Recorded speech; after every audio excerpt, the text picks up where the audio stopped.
親愛嘅弟兄姊妹，平安。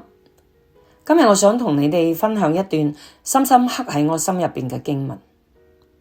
呢個唔只係一段聖經嘅教導，更係我作為牧者、作為傳道人嘅生命呼召。經文係提摩太後書第4章第2節，務要傳道，無論得時不得時，總要專心，並用百般嘅忍耐、各樣嘅教訓責備人、警戒人、勸勉人。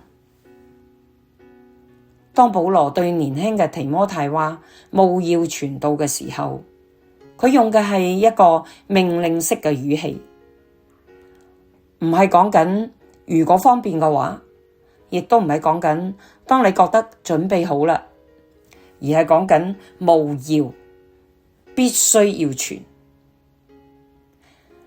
乜嘢係無論得時不得時呢？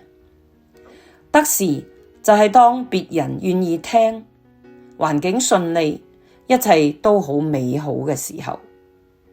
不得時就係當別人唔想聽，環境艱難，甚至被拒絕、被誤解嘅時候。但保羅話無論如何都要傳。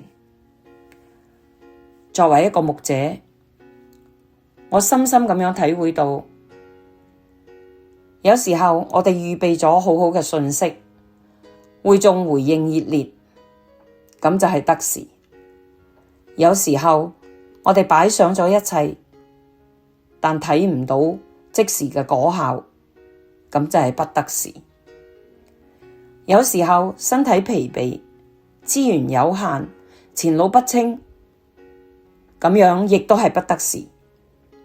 但係福音嘅使命唔係建立喺環境嘅順利上，而係建立喺神嘅呼召上。或者你唔係一位全職傳道人，但呢個呼召亦都係神俾你㗎。喺職場上，無論同事想唔想聽，但你仍然可以用生命見證基督。喺家庭中，無論家人是否理解，你仍然可以活出信仰嘅真實。喺社區裏面，無論環境如何艱難，你仍然可以作光作鹽。務要傳道，唔只係用把口講，更係用生命傳，用行動傳，用愛去傳。親愛嘅弟兄姊妹，今日我想鼓勵你，亦都鼓勵我自己，唔好因為環境嘅艱難而放棄，唔好因為睇唔到果效而灰心。神呼召我哋嘅係忠心，唔係成功。讓我哋一齊回應神嘅呼召，務要傳道，無論得時不得時。願主賜俾我哋力量、智慧同勇氣，喺呢個時代入邊忠心地傳揚佢個道。讓我哋同心禱告。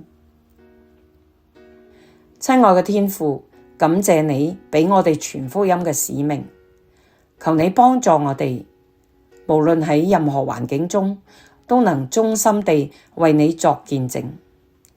求你賜俾我哋勇氣，面對不得時嘅境況，亦賜俾我哋謙卑同智慧，善用得時嘅機會。願你嘅道透過我哋嘅生命傳到更多人嘅心中。